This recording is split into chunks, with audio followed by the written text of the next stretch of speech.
This is Murder in the Morning with Tony Bruschi and Stacey Cole.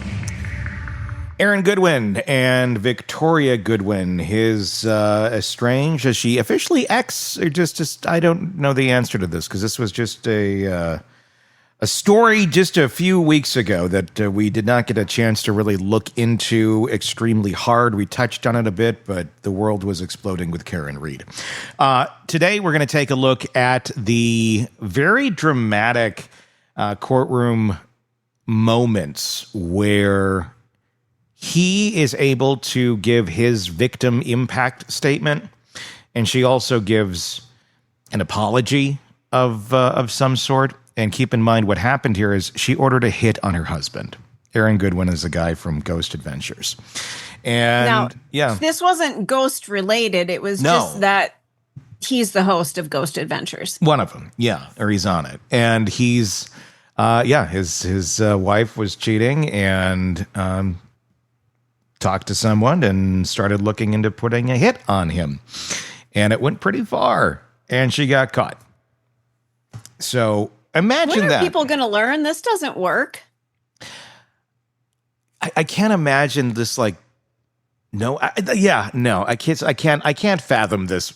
How that would feel on either side of this. I can't imagine doing that, and I can't imagine learning that someone that you think everything's good with, and you're in a tight relationship, that person would do that. That is. He's clearly very shattered in this clip, or this, what we're going to watch here. It's about 15 minutes or so, and we'll just kind of work our way through it. Let me pull it up here. Again, I know that people are concerned about financial things. Usually I think that's what the motivation is. They don't want to lose everything, but knock it off. Yeah. I got to turn headphones on. No, you're on. The court's reviewed the May 15th, 2025. And it's in an active courtroom. As well as And the audio will get clearer here in a moment. Defendant on May 29th, 2025, as well as all of these letters. And it's the court's saying this is no recommendation except the state has the right to argue the facts in its circumstances. Yes, sir. And is there going to be a victim speaker? There's Aaron Goodwin here. He's just in the anteroom. He's coming in right now, so we're going to ask that he speak last. We're to the statute. Thank you, Your Honor. As I kind of spoke to opposing counsel, even spoke to Aaron about it, one of the reasons we're not making a recommendation as to sentencing is we kind of acknowledge that, look, this is someone who doesn't have a record, right? Who's never kind of done anything like this before. But the concern I've always had is when you look at the facts of the case, they are serious. This is not a situation where maybe an unhappy wife simply kind of made a fleeting text that said, I can't stand my marriage, I wish he was just gone, or something along those lines. It was far more than that. The concerns that I have about the case are when Mr. Amato's phone is seized and they look into it, what you can see is on October 2nd of 2024, there is a text exchange between Ms. Goodwin and Mr. Amato, who is a convicted murderer out of Florida, where they are expressing their love for one another. She is acknowledging that her husband would never accept a divorce. She says things like, I'm so anxious, I just can't believe this is happening, what the F? How did I get to this point? Am I a bad person? And when Mr. Amato asks, well, why do you say that? And she's like, because I'm choosing to end his existence, not divorce. Those are very serious comments. When you couple that with, on that same date, she is relaying information that Mr. Goodwin was in Barstow, staying at a Best Western, provided him pictures of what he looked like, the car that he was driving, and that there's discussions that Mr. Amato's buddy named Gordo is going to take care of the situation. The facts become more serious. And even from those text messages that talk about setting aside, $11,000 for Gordo, And ultimately, this investigation revealed about $60,000 was sent from Ms. Goodwin over to Mr. Amato, or associates of Mr. Amato. And I know the sentencing memo kind of talks about, well, maybe some of that was blackmail, but when you have the following day, you have Amato on that phone texting Gordo being like, hey, is it done yet? Has it been done? All of that's very serious. And the one thing I didn't see in that report was simply, at no point does Miss Goodwin ever try to claw it back. At no point does she say something like, you know what, I was just kidding, I don't really want to go through. Like, you don't ever see anything along those lines. And that really is ultimately the concern for the state about the seriousness of it. And so, look, whatever you think is appropriate is certainly appropriate. I just think at the end of the day, we don't see these solicitations very often. Like, you know, I handle murders. We don't really get solicitation cases that often. But there's a lot of there. That's a lot of detail, a lot of locations, and a lot of money that I think elevates this to a certain level of consideration. Lastly, I'm just going to say, look, I'm not going to speak for Aaron. I think Aaron is going to share with you how this has really impacted him, and I don't think I can do that justice, but I will submit it to the discretion of the court. Your Honor, and I'd just like to comment briefly on the facts. I know we wrote a longer sentencing memo, and I appreciate your patience because I know you read it. With regards to the facts, there is, to me, a clear line where Ms. Goodwin had abandoned the conspiracy. We may disagree, and I don't know if it's we do with the state, whereas who initiated the idea of, you know, the murder. But with Ms. Goodwin, it's clear that as of November, she had completely distanced herself from the group. She had moved on from it. There was very limited contact. She had nothing further to do. No efforts were made, and the phone exchange ends. I'd also comment, and I know we do in the sentencing memo, that neither Mr. Amato or Mr. Gordo, as we sit here, have ever been charged with a crime. So it's just Ms. Goodwin who sits here today, and as far as I know, there's no intention to ever file charges against either of those two individuals. I think it is clear that Ms. Goodwin, after the initial,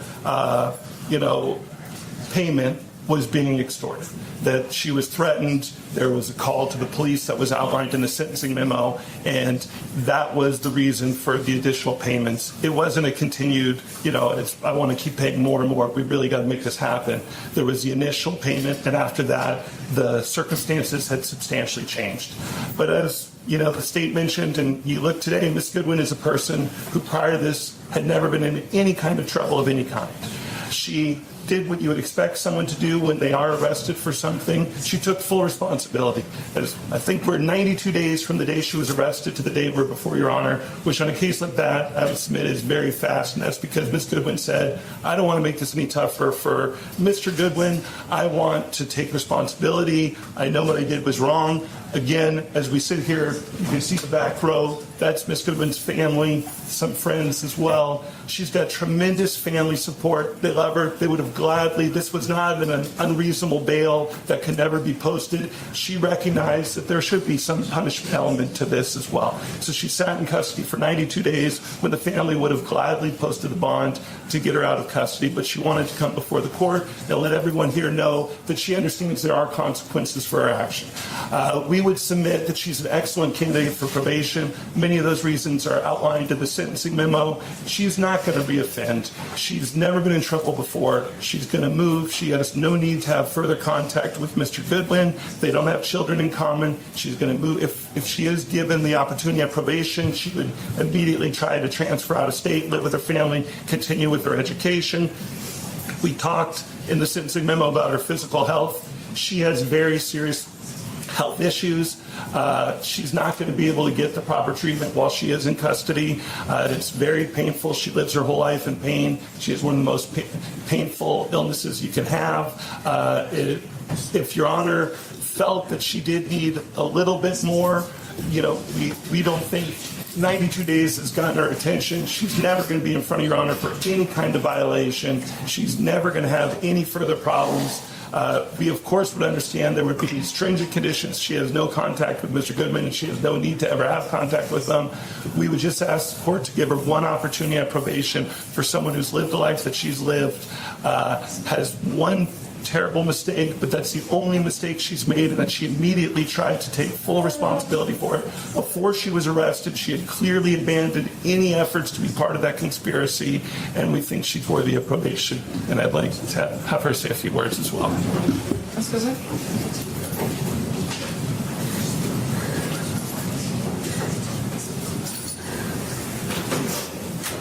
Firstly and most importantly, I would like to apologize to Aaron. I'm so immensely sorry for the pain and anxiety I've caused you and the betrayal you undoubtedly and rightfully feel by my actions. I need you to know that I will always hold love for you. I genuinely pray you find your joy and peace again, and I will bow out of your life forever to hopefully ease that process. I'm sorry I broke us, and I'm consumed with regret every day. My absolute promise to you is that you will never see or hear from me. I intend to leave the state of Nevada, and you and anyone else will never be in danger of me ever again.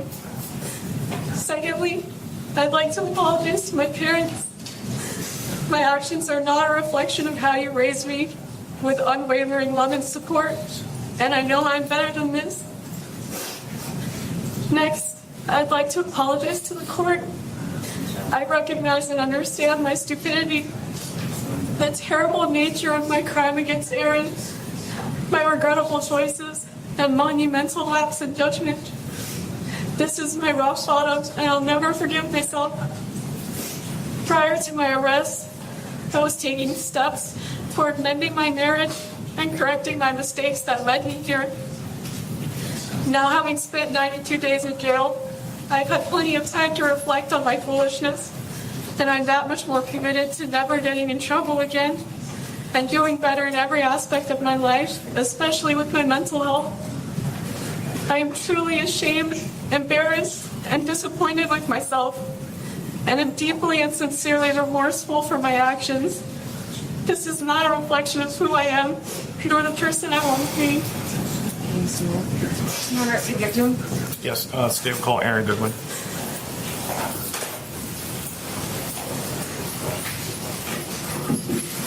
I'm going to stop there for a second. Yeah. So to answer the question of what is she ill with, I don't know how to enunciate this. I'll give it a shot. Achalasia, achalasia, a rare, serious condition that affects the ability to swallow. Something she's publicly shared after struggling for years with a lot of misdiagnoses. That would suck. Not being able to swallow? So it affects the esophagus. I don't know. Okay. Almost, you're telling. Okay.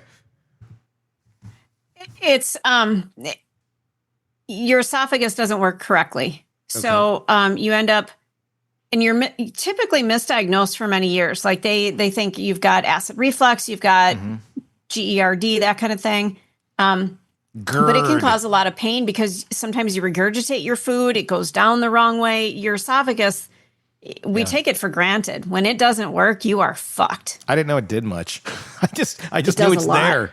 I just thought it's just kind of the tube, but it actually has a function as well. It has an immense function. Once you swallow food, it makes sure it goes to the right place, and it does so in spasms of sorts. So if it's not working correctly, you can have chest pain. Have you ever swallowed something wrong? You're like, oh my God, that freaking hurts. Yeah. That's probably what she feels on a regular basis. Oh, that would suck. Yeah. That's horrible. But that does not lead you to try to kill your spouse. No, I can't imagine it would. She put away $11,500 to pay for the murder. Kind of a big deal. What is the going rate for killing somebody these days? Well, I mean, with inflation, I would think it'd be a lot more than that. I'll tell you what, COVID made it really go down because there was just too many people offering it. And you could write off anything as COVID. So a lot of people were just killing each other and saying it was COVID. I'm completely making that up. I have no idea. I'm going to imagine it probably depends on the type of job it is. Like what are you doing? Like, is this, I don't know. I have no clue. Like, is there like a checkbox to fill out on a website? Like, I'll accept these methods as being options, willing to pay. It's like bidding on AdWords or something. Insane. I have no idea. Again, if you're in a relationship that you're not digging, instead of trying to kill the person, because if we've taught you anything from listening to every story we've ever told, you will get caught. You just will. Or we're only talking about a fraction of the people who did it. These are just the ones who got caught. Your odds are actually in favor of not getting caught. Oh, Tony. No. But it depends on what you're doing, I think, too. I mean, there's a lot of subcategories here of types of murder. Right. And a lot of people, okay, there might be some murders out there that have never been solved. Sure, there's a lot. But for the most part, people aren't smart enough to get away with this shit because they've got their cell phone with them, their car's tracking them, there's Ring cameras, there's surveillance everywhere. You're just not going to get away with it unless you are an FBI agent and you know every trick of the trade and you're thinking, I'm going to pull this one off. You may not even do it at that point. It'd be interesting to talk to Robin Dreek or Coffindaffer about that. Like, do you think you could pull off a murder? Be an interesting question to ask. Oh God, Tony's in deep thought, guys. Well, it's a lot closer than I was expected. Solved murders cleared 50 to 55%. See, I bet that's because of technology now. Yeah. DNA. Yeah. So it has gone up in. Oh, no, it's gone down. I'm sorry. Gone down? It's heights from, what is it? Heights from 90% of unsolved, or it's not clear here. Interesting. I would think with DNA capabilities, technology, surveillance, that kind of thing, I would think it'd be easier than ever to nail somebody for murder. But there's more people. Oh. Okay. Percentage cleared, not the unsolved percentage. I don't understand what the hell it's saying.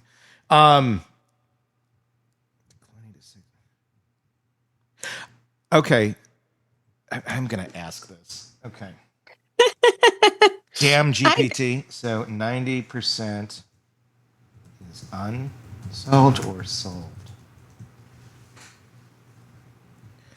I don't know. I would think it would be 90%. Okay, it's gone down. Okay, 90% of them were solved back then. Well, I guess we have to take a look at what we consider solved.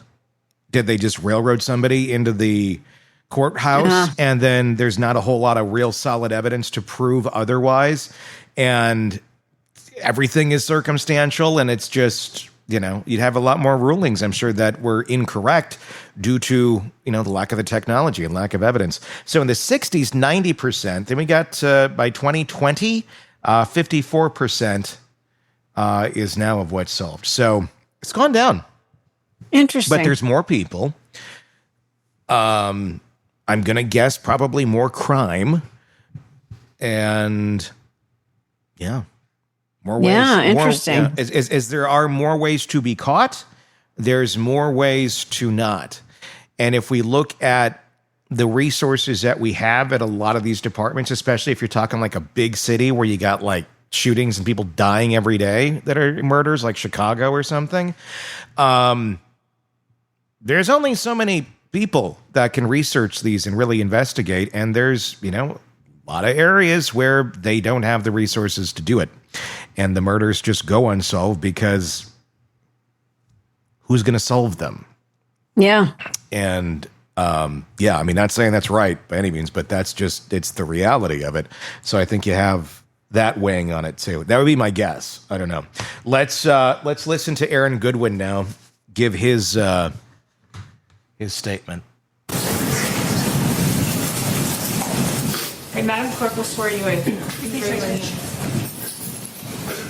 You do solemnly swear or affirm, under the pains of penalties of perjury, the testimony you're about to give in this action will be the truth, whole truth, and nothing but the truth, so help you God? Yeah. Will you please state and spell your first and last name for the record? Aaron Goodwin, AARONGODWYN. Thank you, sir. Please use your business.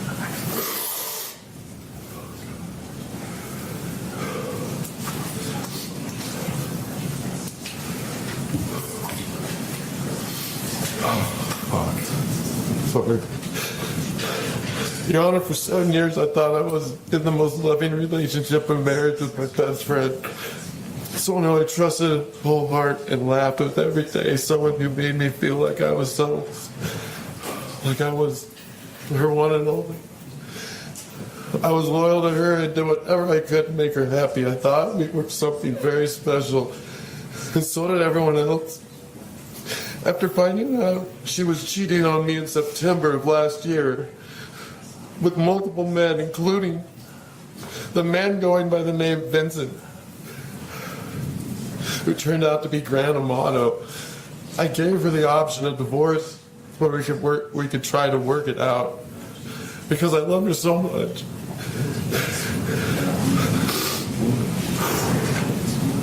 She felt so bad, but didn't want to lose me. Every day she made me feel more special, and she was so sorry. At least that's what she told me. Now discovering she put a hit out to kill me more than Bitch once. is evil. I don't buy her thing. I spent almost all our savings to keep it quiet. Jesus. I don't see any tears in her I fell eyes. more in love with Amato. They even got spiritually married. And now I was called the first husband. They talked until she was arrested. And she sought his help to kill me. Sorry. This has led me to fear my life. I've hired armed security for weeks, not knowing it was over or not.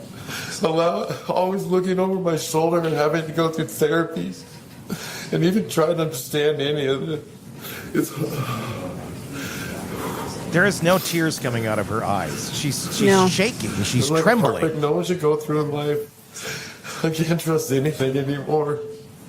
I cry every day. I feel so alone.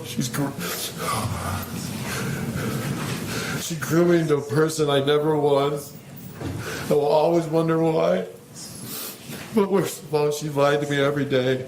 I didn't know about any of the murder plot, the hitman, or the blackmail until the detectives told me after she was arrested.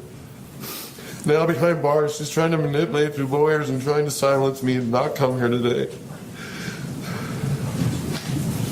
Just so I wouldn't be standing here. So, in honor, Your Honor, the person over here, I don't know at all.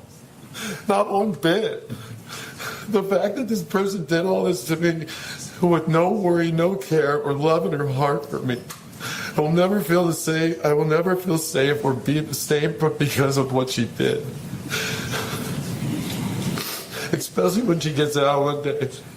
She claims she's remorseful now that she's been caught. But there at no time before did she ever try to stop this from happening. She tried to have me killed. She gave my location to people. I truly believe we were tried. I truly believe with people she truly believed were going to harm me. She even asked for the updates on the murder. And this was all when I was just a loving husband. I thought, whether she got minimum or maximum time, I still won't feel safe whenever she's released. I feel like this deserves prison time. I don't know. So I just needed your hand, Your Honor. Thank you. Thank you. Yeah, man.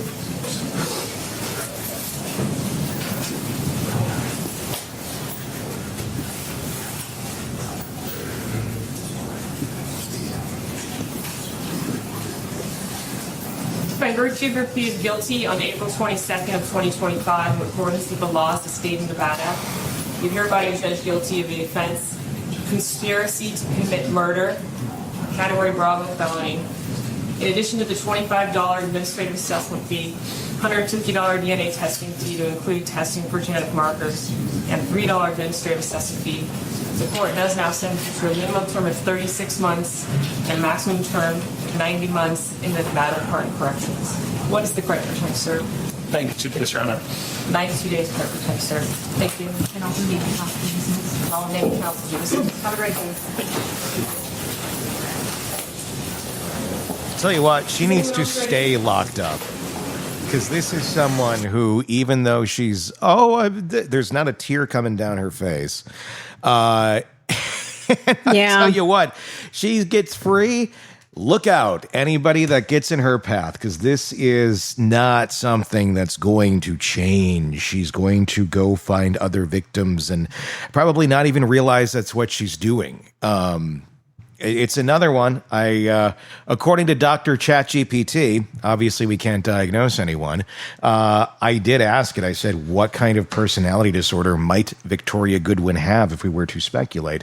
So it's the triad. It's everything I was going to guess it was going to be. Antisocial personality disorder, narcissistic personality disorder, and borderline personality disorder, or a combination. It's probably a little bit of everything because a little column A, column B. Yes, because borderline is kind of that. It's a little bit of this, a little bit of that. I said to myself, borderline, when I just started watching her. I have borderline, Dar. Yeah, you do. I do. Yeah, absolutely. My attention goes to Aaron. Yeah. So she gets locked up. She's put away. He's got security that he's hired because he doesn't feel safe in the world. How many times a week does he need to go to therapy to try to reclaim who he thought he was, which turns out to be this huge lie? I feel How horrible. do you get beyond this? Well, he's in Vegas. Somebody you There's loved. a lot of strip clubs in Vegas. Oh, God. Well, he could go that route. Go and man, have your thoughts do you drift ever away. get on a dating app again? No, I mean, well, it's number one. It's hard for him. I'm going to guess it's not the easiest to date someone who wants to be with you for you. You'd have to. Maybe a dating app is the thing, but you put a different name on there, so no one's just clicking on it because it's you. Right. And I don't know, make yourself look a little different in the pictures. I don't know. I don't know how that would work because of his notoriety. You're going to have a lot of people that's like just wants to be, and you know what? I'm sure if you get with someone like that who's really into what you do, yeah, it can certainly fill your ego up, but they're not there for you. They're there to tell their friends that they're with you. And obviously this woman had no regard for him, and eventually that kind of wore off and wasn't a big deal anymore. Wanted to get out of it. Yeah, I mean, he was a source for her for so long of probably having an identity, but her identity, I mean, borderlines half the time don't know what their identity is. And they're chameleonish. So yeah, I mean, I would very much guess that. Again, it's all, who knows? We can't diagnose her. But if I were to take a wild guess,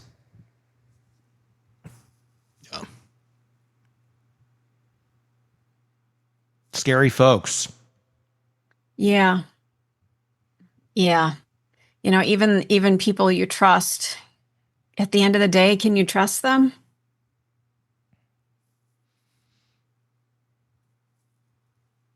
Yeah. I mean, that's the question. It's not easy when the person you supposedly love, or they loved you for a decade, suddenly is, ready to take you out, and maybe other people very close. It's kind of a fucked up time in your life if that happens. Just kind of, it throws you for a little loop, and It takes, look, I've been there. I've been in that situation. I didn't have the hit put on me, but I had a weapon aimed at me. And, No, you might have had a hit put on you at some point. You don't know. I wouldn't know, but that started to actually run through my mind a bit too. So I was a little paranoid there, but, it's not easy. It's like, who the hell are you? And you just don't know, because that person is suddenly something completely different. The stories that were told to you about different things in life, suddenly they change. And if you're like, wait a second, that's not what, that was. Yes, you're the crazy one. They make you feel crazy. Gaslight Central. Oh my God. And if you're a very empathetic type person and giving and trusting of someone you should be able to trust, it may start to make you go, is there something wrong with me? Why is this? But it's all the gaslighting. And they can do it. I mean, look at that woman in court. I was kind of getting, at first I'm like, but there was no tears. And I know some will argue, well, just because there's no tears doesn't mean this or that. And if you're not up on psychology, there's going to be plenty of people going, how can you say that? Just, I don't know, educate yourself more. I did. Yeah. She's spooky. She's convincing too. Yeah, it looked like she was pretty upset until you really start to dissect what she was doing. It she could just stop being upset. Yeah. Is what it looked like. She just took a break for a second, then launched into it again. I'm sorry, when you are really distraught, you are distraught. Yeah. It doesn't take a break. It just doesn't. No. Yeah, it was like, camera's on. I better get back into my they're act. looking at me. I better There was no tears. And I know, well, some people whatever. They got really close on that shot. If you're listening to this on the podcast, really close to her face, there wasn't a tear. Mm-mm. So, and that poor man is up there bearing his soul. He's crying. And I'd be curious to know, because he had mentioned something about her trying to not get him to be able to come in and give his statement through attorneys and such. Again, what is she upset about? She's upset because she got caught. She's upset because she's being exposed. She's upset because she's embarrassed. And if there's one thing that borderlines hate more than anything else, it's kryptonite, is being embarrassed and having someone basically judge you. And the embarrassment thing, they always need to be feeling that they're a respected thing. That's a big deal. And she's on the pedestal in there, and everyone's looking at her and throwing the tomatoes. Yeah. Which I'm pretty sure I've thrown a tomato at you once. Yes, you did. I did that at a Renaissance festival. I was dressed in old-timey garb, and I had dirt on my face that I literally rubbed on my face. I hadn't slept all night. I had just come back from a Prince concert in Chicago, drove all night. Got back, got dressed, didn't shower because I wanted to play the part, rubbed dirt on my face, and then was pelted by tomatoes for money. The things you do in radio. Yeah. It was a fun day. Yeah. They really give us respectable things. Hey. In the hot sun, I had citrus fruit on my face. Well, is that a citrus fruit? No, it's not a citrus fruit. I think tomatoes aren't they a fruit? They're a fruit. I don't believe they're a citrus fruit. Let's find out before everyone goes after Let's us check. in the comments. Oh, the things you learn on Murder in the Morning. And here comes my cat who was just puking a few minutes ago if I look distracted. Yeah, hi. No, they're not citrus fruits. What are they? They are in the nightshade family. Oh, I knew that. Along I with knew that. potatoes? 'Cause I'm allergic to nightshades, but I still eat tomatoes. Potatoes, eggplants, and peppers. So you can't eat any of that? But I do. Those are all in the nightshade family. Eggplant makes me sick. Not a big fan of eggplant, ever. Mm-mm. I don't think I've ever had a delicious eggplant or had eggplant in anything where I wouldn't have said, a piece of pasta would have been better. Yeah. Maybe I'm just getting it wrong. I don't know. Somebody's got an eggplant thing I should try. Tell me. There you go. The more you know. In the comments, let us know what you think about this case, how this all went down. Do you think she was authentic? Yeah, you can do that. Tell me it's okay. It's okay. And if you don't, why? Let us know. And if you are not on our YouTube channel yet, please do check it out. Search Hidden Killers with Tony Bruschi. And if you're on the podcast platforms, same deal. Just search for it. You'll find us. And you can binge away. Until next time, for Stacey Cole, I'm Tony Bruschi. We'll talk again real soon. Craving non-stop true crime updates? Press subscribe now and get the latest cases, analysis, and expert commentary delivered straight to your feed. Only from the Hidden Killers podcast and True Crime Today.